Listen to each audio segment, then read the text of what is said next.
കരങ്ങൾ കൂപ്പിപ്പിടിച്ച് നിങ്ങളുടെ എല്ലാ സങ്കടങ്ങളെയും തമ്പുരാൻ്റെ മുമ്പിൽ ഇറക്കി വെച്ച് പ്രാർത്ഥിക്കുക. ഒത്തിരി വേദനകളുള്ള മക്കള് ഈ കൂട്ടായ്മയിൽ പ്രാർത്ഥിക്കുന്നുണ്ട്. ആരോടും പറയാനോ പങ്കുവയ്ക്കാനോ പറ്റാത്ത രീതിയിൽ വലിയ സങ്കടങ്ങളുടെ നടുവിലായിരിക്കുന്ന മക്കളുണ്ട്. കരയാൻ കണ്ണുനീര് പോലും ഇനി അവശേഷിക്കാത്ത രീതിയിൽ കരഞ്ഞ് കലങ്ങിയ കണ്ണുമായി ഈ ആരാധനയിൽ പങ്കുചേരുന്നവരുണ്ട്. കഴിഞ്ഞ കുറേ ദിവസങ്ങൾ രാത്രിയുടെ യാമങ്ങളിൽ ഉറക്കം നഷ്ടപ്പെട്ടു പോയ മക്കൾ ഇതിനകത്തുണ്ട്. ദൈവമേ, ഇനി എങ്ങനെ മുന്നോട്ട് പോകും? മക്കളെ പഠിപ്പിക്കാൻ, ഒരു വിവാഹം കഴിപ്പിച്ചു വിടാൻ, അവരുടെ ഭാവി ജീവിതം, ഇതെല്ലാം എവിടെയൊക്കെയോ അസ്തമിച്ചു പോകുന്നത് പോലെ, എല്ലാം അങ്ങനെ തടസ്സപ്പെട്ടു പോകുന്ന പോലെ ഒന്നും ശരിയാകാത്ത അവസ്ഥയുടെ നടുവിൽ വേദനിക്കുന്നവരുണ്ടാകാം. ചില മാറ രോഗങ്ങളുടെ നടുവിൽ തമ്പുരാനെ സങ്കടപ്പെട്ടിരിക്കുന്ന മക്കൾ ഇതിനകത്തുണ്ട്. പ്രാർത്ഥിക്കാൻ പറ്റണില്ല, ദൈവമേ എന്നൊന്ന് വിളിക്കാൻ പോലും പറ്റണില്ല. ഒത്തിരിയേറെ മാനസിക സംഘർഷങ്ങളുടെ നടുവിലായിരിക്കുന്നവരുണ്ട്. എപ്പോഴും കുത്തുവാക്കുകൾ മാത്രം കേട്ടുകൊണ്ടിരിക്കുന്ന മക്കള്, ആരിൽ നിന്നും ഒരു നല്ല വാക്ക് പോലും കേൾക്കാൻ പറ്റാത്ത രീതിയിൽ വല്ലാതെ സങ്കടങ്ങളുടെ നടുവിലൂടെ കടന്നു പോകുന്നവര്, ജീവിതത്തിൽ സ്വപ്നം കണ്ടതൊന്നും കയ്യെത്തി പിടിക്കാൻ പറ്റാത്ത രീതിയിൽ ജീവിതത്തിൻ്റെ പല വേളകളിലും തകർന്നു പോയ ജീവിതത്തിൻ്റെ അനുഭവങ്ങൾ സ്വന്തമാക്കി കടന്നു പോകുന്ന മക്കള്, ദൈവമേ ഈശോയെ, ഒത്തിരിയേറെ നിന്നോടുള്ള ബന്ധത്തിലും വിശുദ്ധിയിലും പ്രാർത്ഥനയിലൊക്കെ കഴിഞ്ഞ നാളുകൾ എനിക്കുണ്ടായിരുന്നു. അതെല്ലാം തകർന്നു പോയ അവസ്ഥ. ജീവിതത്തിൻ്റെ പല തകർച്ചകളുടെ നടുവിലും പല വീഴ്ചകളുടെ നടുവിലും ദൈവമേ എന്ന് വിളിക്കാൻ ഞാൻ പഠിച്ചതാണ്. പക്ഷെ ഇന്ന് വലിയ പ്രശ്നങ്ങളൊന്നും ഇല്ലാത്തത് കൊണ്ട്, അത്ര കണ്ട് പ്രതിസന്ധികളൊന്നും ഇല്ലാത്തത് കൊണ്ട് നിന്നെ മറന്നൊരവസ്ഥ, നിന്നോടുള്ള ബന്ധം നഷ്ടപ്പെട്ട അവസ്ഥ. തമ്പുരാനെ എന്ന് ഹൃദയം തുറന്നൊന്ന് വിളിക്കാൻ പോലും പറ്റാത്ത രീതിയിൽ വീണ്ടും ചില ഉപേക്ഷിച്ച പാപങ്ങളിൽ പോലും കുടുങ്ങിക്കിടക്കുന്ന അവസ്ഥകളിലേക്ക് എത്തി നിൽക്കുന്ന മക്കളുണ്ടാകാം. നിങ്ങളുടെ അവസ്ഥകൾ ഈശോയ്ക്ക് കൊടുക്ക്. നിന്റെ നിലവിളി കാണുന്ന ദൈവമുണ്ട്, നിന്റെ കണ്ണുനീരൊപ്പുന്ന കർത്താവുണ്ട്. നിന്റെ സങ്കടങ്ങളിലേക്ക്, നിന്റെ നൊമ്പരങ്ങളിലേക്കെല്ലാം ഇറങ്ങി വരാൻ ആഗ്രഹിക്കുന്ന കർത്താവ്. നിന്റെ ജീവിത പങ്കാളിൽ നിന്നും നീ ഏറ്റെടുക്കേണ്ടി വരുന്ന തിക്താനുഭവങ്ങളില്ലേ, മനസ്സിലാക്കപ്പെടാതെ പോകുന്ന ചില ജീവിതത്തിൻ്റെ നിമിഷങ്ങളില്ലേ, ഒരു നല്ല വാക്കോ ഒരു അംഗീകാരത്തിൻ്റെ വാക്കോ ഒന്നും നിനക്ക് ഇന്ന് വരെ ലഭിച്ചിട്ടില്ലല്ലോ. എന്തിനേറെ സ്നേഹത്തിൻ്റെ ഒരു തലോടൽ പോലും ഇന്നോളം നിനക്ക് സ്വന്തമാക്കാൻ പറ്റിയിട്ടില്ലല്ലോ. അല്ലാത്ത ഭാരം നിന്റെ ഉള്ളിലില്ലേ? ദാമ്പത്യ അവിശ്വസ്തതകൾ സമ്മാനിച്ചതിൻ്റെ മുറിവ് നിന്റെ മനസ്സിലില്ലേ? സ്നേഹിച്ച് വഞ്ചിച്ചതിൻ്റെ ഓർമ്മകൾ നിന്റെ മനസ്സിലില്ലേ? ഉണ്ടല്ലോ. തമ്പുരാന് കൊടുക്ക്, തമ്പുരാന് നിന്നെ മനസ്സിലാക്കാൻ പറ്റും.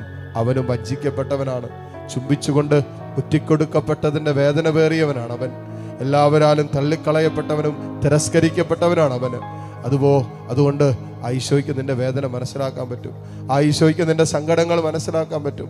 ആ ഈശോയ്ക്ക് നിന്റെ കണ്ണുനീരിൻ്റെ ആഴം എത്രമാത്രം ഉണ്ടെന്ന് മനസ്സിലാക്കാൻ ഈശോയ്ക്ക് മാത്രമേ പറ്റൂ.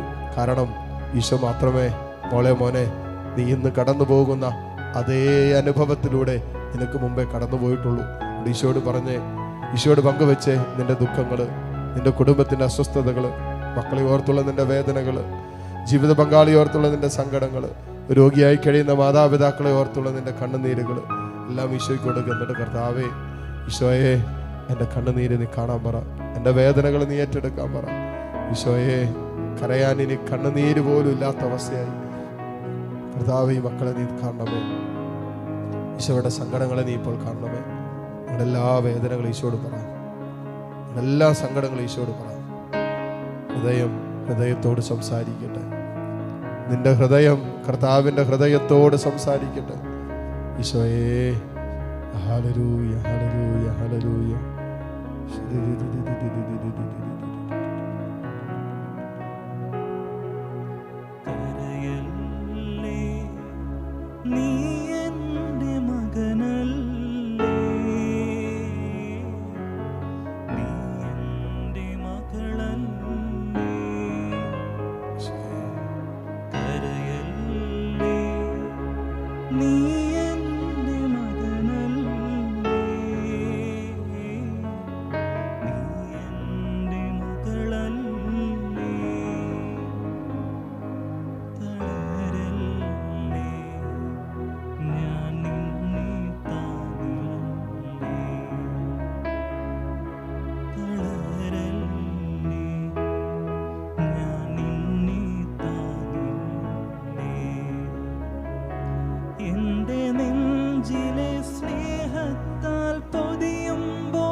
ഇതാ ജീവിക്കുന്ന കർത്താവ് താറയിൽ നിന്നും ഇറങ്ങി വന്ന് അവൻ്റെ മുറിവേറ്റ കരം വെച്ച് മോളെ നിന്നെ സുഖപ്പെടുത്തുന്ന നിമിഷങ്ങളാണ്. കർത്താവിൻ്റെ തിരുമുറിവിൽ നൊഴുകുന്ന തിരിച്ചോരയുണ്ടല്ലോ, അത് നിന്നെ സുഖപ്പെടുത്താൻ പറ്റും. ഈ നിമിഷം സുഖപ്പെടുത്താൻ പറ്റും. വിശ്വസിക്ക്. ഇതാ ഇയാൾ താറയിൽ നിന്നും അവൻ്റെ വലതുകരം നിന്റെ ശിരസിലേക്ക് നീളുന്ന നിമിഷമാണ്. ആ മുറിവ് നീ കാണുന്നില്ലേ? ആ മുറിവേറ്റത് നിനക്ക് വേണ്ടിയ. ആ മുറിവിൽ നൊഴുകുന്ന രക്തത്തുള്ളി നീ കാണുന്നില്ലേ? അത് നിനക്ക് സൗഖ്യം തരാൻ വേണ്ടിയ.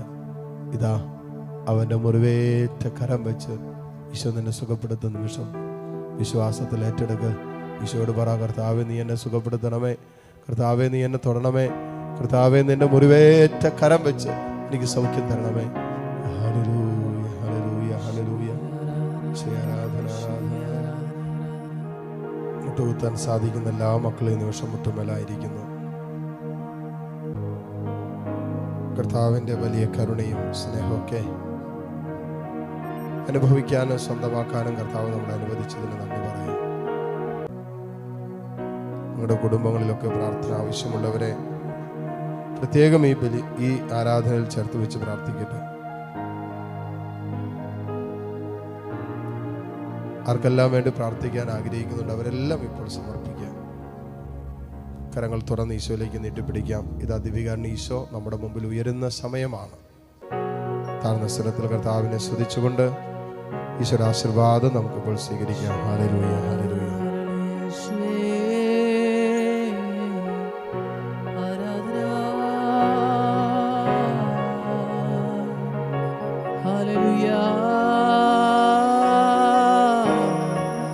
യേശുവേ